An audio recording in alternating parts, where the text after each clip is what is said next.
بله بینران سبارتی بریارا وزیرا دارای حکومت فدرالی شنشکی یا حیبتی بو نشاندنا مچهره ما کردستانه بريس عامر القيسي نفيسكار وشروبا كاري سياسي نهال استوديو ميفاني منه بريس عامر هم بخير بين الله بالخير كباتا اكل انفي ببرسين يعني العراق يه خلقي خبر سيديكت بنا حق هالبطا مجارا شاندنا موچه بريارك هم يا صاي هي يا صاي بوجه هي بريارك دادگاه فدرالي هي ركدني سياسي هنا يعني شنشكي برينا موچه بمليونان كسان قوي تيوان أذا بو عراقي بو سمعة في ولاتي بو سيستمي سياسي بو باوريا جواكي قالوا دي تشخانة كده تشارشوفة كده. تحياتي لك بود جنابت و بینرانی کردستان 24 لراستي دا زور عيبة باسي بابتي لو جورة بكين كلسر آستي راي قشتي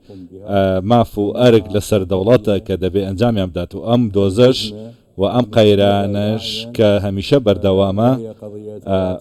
بابتي موچي فرمان براني هرمي كردستانا بويا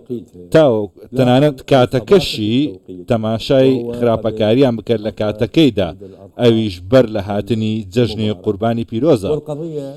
وأم دوزش بيموانية ك پەیوەندیدار بێ بە وەزیری داراییەوە بێ بەیانی لە خەوەستا بێ و بڵێ من ئەو بڕیارە دەدەم تەنانەت ئەمە بڕیارێکی سیاسیە و پەیوەندی بە دابینکردنی دارایی و بودجە و هیچ شتێکەوە نییە بەڵکو با زیاتر ڕاشکاوانە بم سزادانێک کە بۆ هەرێمی کوردستان لەسەر ئەو ڕێککەوتنەی وزەی کە چە ڕۆژێک بەر لە ئێستا لەگەڵ کۆمپانیا ئەمریکیەکان ئەنجامیدا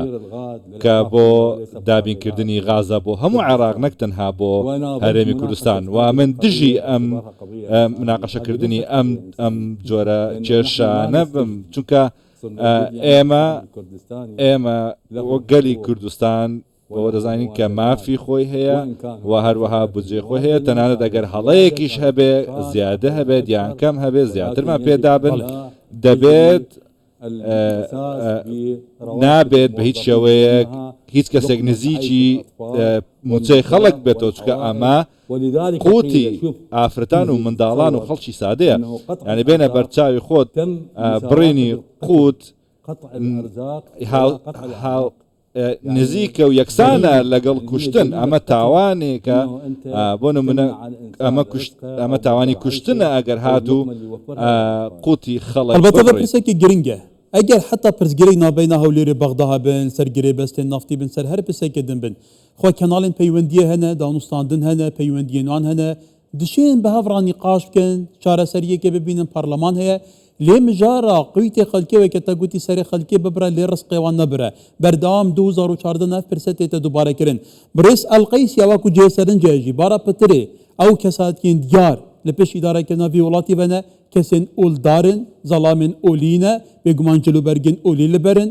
دبێژن مە پابەندیەکە ئۆلیژی هەیە ji bilî rêkevnî siyasî û her tiştekî gel û ev pabendî bi nemayên ûlî bûne ûla îslamê bû nimûne rêkê dide tu rizqê kesekê bibirî nê milyona mirova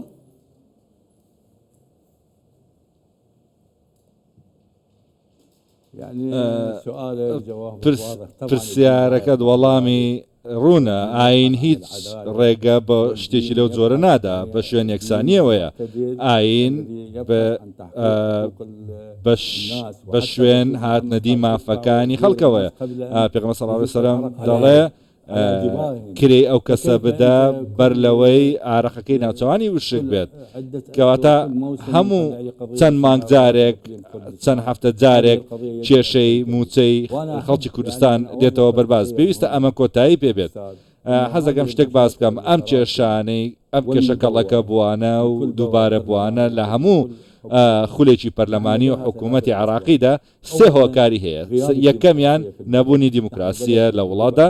ئێمە وڵاتێکی چارەکە دیموکراسین چونکە دیموکراسیەت ئامانجی هاتنەدی یەکسانی کۆمەڵایەتیە ئێمە ئەوەمان نییە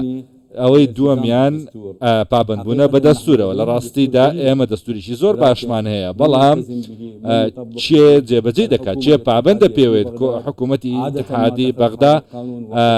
هەمیشە پێشێلکاری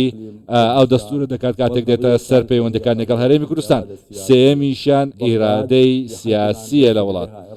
بەغدا تاوەکو ئێستا ئیرادێکی سیاسی نییە بۆ چارەسەرکردنی کێشەکان چونکە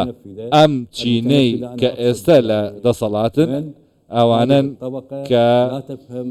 بە هیچ شێوەیەک تێناگەن و ناشیانەوێت فیدراڵێت لە عێراقدا هەبێت و تاوەکو ئێستا لە زەمەنی حکوومەتی ناوەندی و تاکڕەویدا دەژین. برس القيسي البته بپرسێکی گرنگە پێتری 100 ساڵ تەمەنە عێراقینە لە عێراق هەموو سیستەمین حکمی هاتنە تەجروبە کردن هەموو جورên قەمعێ ئیبادێ و ناوبردنێ تایبەتی دەرحەقی خەلکی کوردستانی هاتنە پەیڕەوکردن لێ دەرئەنجام نەبوویە گەلو 200 ساڵە 21دا و دسەروبەندێ نەهادا و گواردنێ لە دەڤەرێ هەنە ئەف ڕەوشا عێراق ئەف پەرتەوازەیە کو تێتە دیتن ئەف بەرچاف ئیراده هەموو پێکهاتان ممکنە گەلو حکمێکی سنترالیزمی مرکزیە پێس لە بەغدا و جوداوی هەبە ئالیین دنوێ قبولکەن وێ شەرت و مەرج قبولکەن.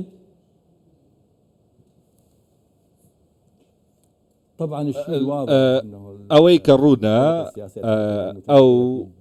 حاکمانێکە لە بەغدان ئەو چینە سیاسیانێکە لە بەغدان ناتوانن ئەوە بخوێنەوە کە لە ناوچەکەدا ڕوودەدات گۆڕانکاریەکان و بڕیارە نەودەوڵەتەکان داوای گۆڕانکاری دەکەن. فیدرالی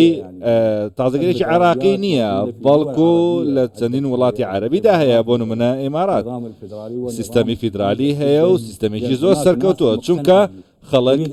بڕواایان پێوە هەیە و جێبەجێ دەکەن بەڵام لە عێراق بە پێچەوانەوە لە وڵاتانی ئەوروپا بە هەمان شێوە فیدرالیت هەیە و بە خۆشترین ژیان بەڕێ دەکەن. دەبێ لێرە چینێکی سیاسی هەن لە عێراق واقعی سیاسی بە شێوەیەک دەخێنەوە کە خۆیان پێیان خۆشە نەک بەو شێوەیە کە هەیە. بۆ نمونە ئێستا چی لە عێراقدا ڕوودەدات چۆن جوابت بدەمەوە ئەو پرسیارە. عێراق دوور نییە لە هەموو گۆڕانکاریەکانی ناوچەکە بەڵام ئەگەر هات ئێستا کە هەر بربەستێک هەبێت کە ئەم گۆڕانکاریان ڕێبەر بەم گۆڕانکاریانە بگرێت ئەویش برس عامر القيسي شروبكاري سياسي قال لك سباس برس القيسي.